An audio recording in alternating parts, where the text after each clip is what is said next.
Hello, everyone, and welcome to another episode of Speak, Film, and Enter, a podcast where we review and rank movies. I'm Nate. And I'm Adam. And welcome to our first episode of 2023. Woo! We made it. Happy New Year, We everyone. did. This is the fifth calendar year that we've been doing this in now. Had to do a little math in my head there, which never goes well. No, we're not too keen on that. We're movie people, not math people. I was going to say, that's why we talk about movies and we don't have super fancy math jobs. The statistics of the statistics. We don't talk about like how much money movies make really either. It's just that's even too much. Too close to math. Yeah, it's too much. Right. So today is the recommendations episode for January, and if this is your first time joining us for a recommendations episode, what we're going to do here is we just have 6 different categories, and we're going to recommend a movie for each category that is on one of the main streaming services generally. And then one of the categories is new movie, and that's the only one that can still be in theaters. If we want to kind of tell people this movie's good enough to go to the theater for, we'll do that here. So just really quick before we get started, I'll run down all the categories, and they are new movie, hidden gem, classic, family movie, foreign movie, and popcorn movie. Ooh. So as we usually do, we will get started with new movie. And for that, we're going to be recommending Puss in Boots: The Last Wish, which is currently playing in theaters and is way better than I ever thought it would be. Dylan and I did review that movie for Speak, Film, and Enter, so we will link that episode above here. You can go check out our full thoughts on that. But pretty much the gist of it is that it's far cleverer and more interesting, and the animation's a little bit different even than most DreamWorks movies. And it's a really fun time, really funny, solid story. Just exactly what you're looking for in like a good animated family movie. Okay. Have you seen any of the other ones? Because I feel like none of the other ones really grab my interest. And this one I saw that they're pushing because it's, the last one they're probably going to, hopefully they'll make of this. But I don't think so. I think because this is so I haven't seen, I've seen the first 3 Shrek movies. I didn't see Shrek 4, and I didn't see the first Puss in Boots movie. Okay. But this isn't really a spoiler. This one ends in a way that definitely hints at a potential Shrek 5. Wow. And with the quality of this movie, I got to say, it kind of re-energized me with this whole little world that DreamWorks has going. Okay. And I'm especially curious to see, we talk about this at more length in our review, but the animation style is a little different. And I'm very curious to see if they translate that over to potentially a new Shrek movie. Because this is the animation style that DreamWorks gave us this year for Puss in Boots and The Bad Guys, which came out in the spring and did very well. So it looks like kind of their new standard. But Shrek has such a unique, like its own look. I wouldn't call it a unique look, but distinct and its own kind of vibe. I'd be very curious to see how that goes with potentially a new Shrek movie. But that is Puss in Boots: The Last Wish, which is currently playing in theaters. All right. And then I think we can bounce right off of that and go into family movie. Yeah. The family movie we have this month is Matilda, the 1996 version, starring Danny DeVito and Rhea Perlman. We're picking this one because the new Matilda the musical is also just dropped on Christmas. So you can go back and watch the old one on HBO Max and then go watch this new reimagining of Matilda on Netflix. And it's also a musical, so it's a little bit different. The storyline's very different. It takes place in England versus America, that type of stuff. I think the original has a little bit more magic, we'll call it, to it. There's more of a, I haven't seen the new Matilda the musical, but I know, I've seen the play itself, not the actual movie. So you get the gist. Yeah, I get the gist of what's going to be on there. And I know we talked about it in our roundup last month for December, and you talked about having seen the new Matilda. But I think the old one has more magic in it. It's a little bit more personal. I would say, like, it's personal relationships are a little bit closer and tighter. But yeah, what else would you say? I mean, I totally agree with that. I rewatched the Danny DeVito 90s one after watching the musical version, which I did not like, but it's got a 94% on Rotten Tomatoes right now, so I'm clearly in the minority. Okay. That one, the focus is just on like big, loud, fun songs, and then very like Matilda versus the Trunchbull kind of Oh, thing. okay. Like her whole driving force is taking her down and like standing up for herself. Interesting. Whereas like the book, it's some of that. The 90s movie, it's some of that, but it's also like personal connections and making friends and being happy in school. Yeah. And it's just a much more personal movie, and there's more wonder to the 90s version. The 90s Matilda is one of my favorite family/kids movies, whatever you want to call it, ever made. I absolutely love that movie to death. So this is a great pick for family movie this month. You can go check that out on HBO Max right now. And I think whoever you are, you should have a really good time with this one. Yeah. So then we'll head over to Hidden Gem. Ooh, I'm excited to see what we picked for this. Yeah, so for Hidden Gem, we've got In This Corner of the World, which is on Peacock. And this is a 2016 Japanese animated movie. And Peacock has, I know for sure it has the English dubbed version. It probably also has the Japanese version with subtitles, I would guess. In This Corner of the World is an animated movie about a woman living in Hiroshima during World War II. Interesting. So I'm looking at it on IMDb right now. Yeah. Right away, and it kind of gives you a decent idea of, like, you generally know where the story is headed. Okay. It's one of my favorite looking animated movies I've ever seen. I think it's absolutely gorgeous, 2D style, sort of like almost watercolor looking. Yeah. And so, yeah, it's Japan, 1943, during World War II.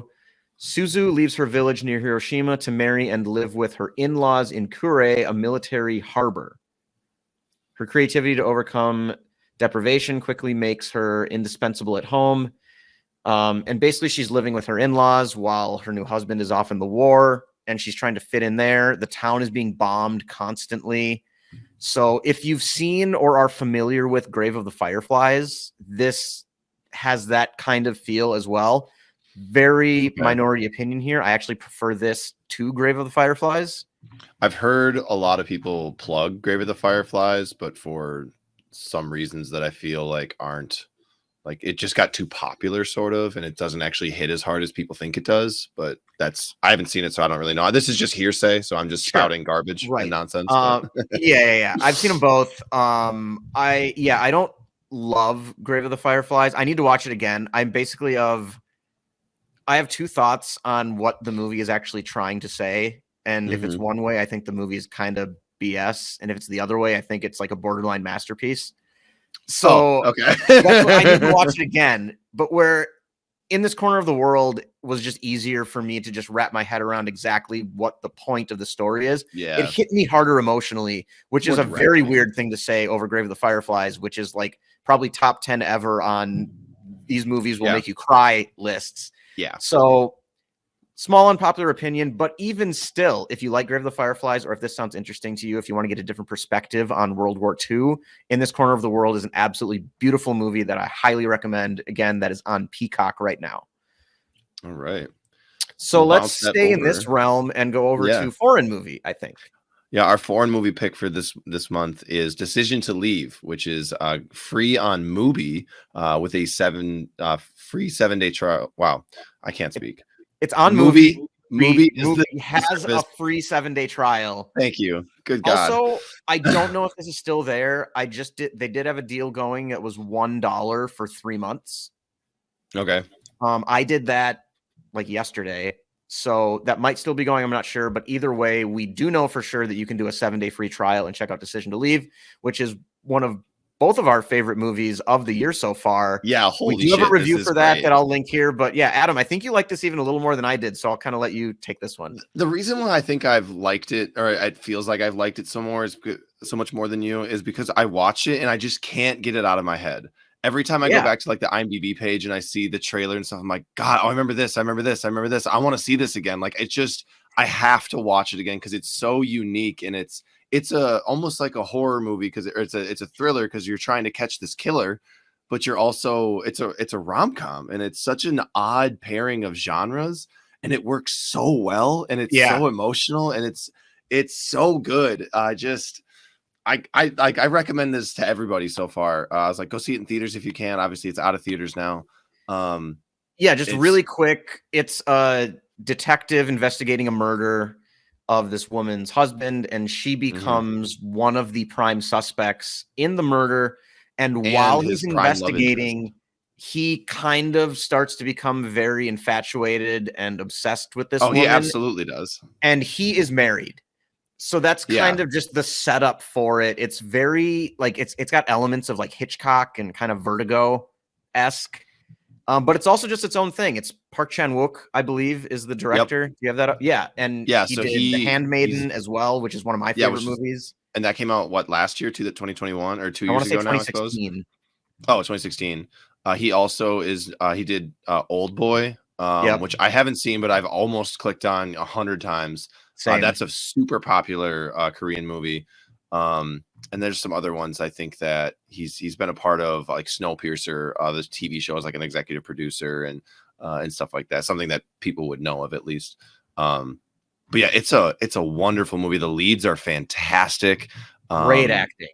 Park Hae-il is Jang Hee-jun, which is the main character, and then Tang Wei is Song So-rae, who is the love interest or the murder suspect, whichever way you want to spin that or talk about it. Both, which is what makes it so great. It's such an intriguing movie, and you think you can figure it out, and you think you know what's going on, then you kind of don't, but then you kind of do, but then you kind of don't again, and it just keeps you guessing at all moments, and it's just wonderful.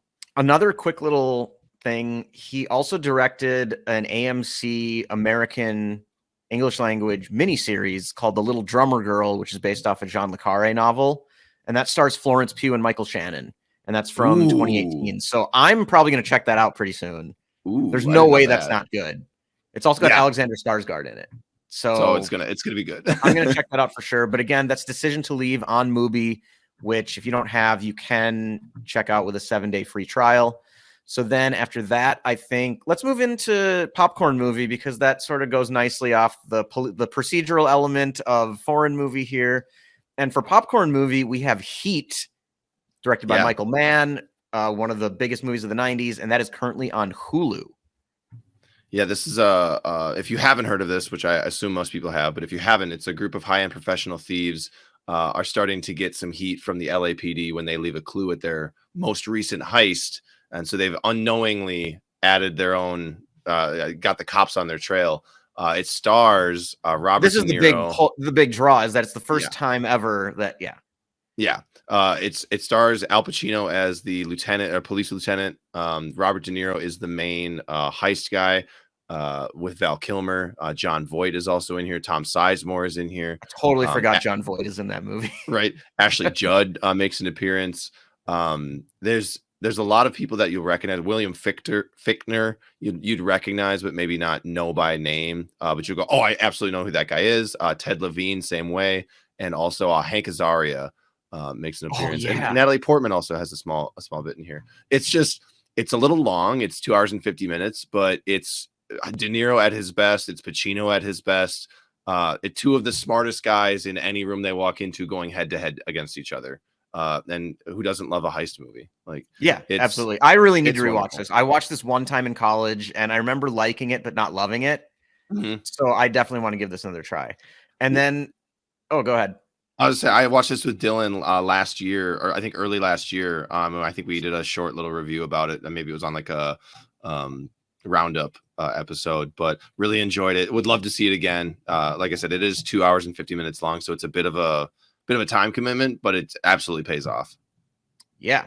So then dovetailing nicely into our classic recommendation, another crime movie. Yeah. We've been killing it with our transitions and segues in this episode. We could have done it slightly better if we had started with Matilda and then gone Puss in Boots and then Puss in Boots into In This Corner of the World because they're both animated. Then it would have been perfect. But it's all right. We did pretty well. It's all on the fly. We don't plan these things. It is, absolutely. But for our classic movie this month, we are recommending The Sting. Currently streaming on Netflix. I can't remember the year, Adam, if you want to pull this up. I'm pulling it up, this stars Robert Redford 73. And Paul Newman and Robert Shaw. Classic con movie, maybe the best ever. Yeah, absolutely. And you know, I mean, almost everybody's heard of this movie. It's a movie that it's from the 70s.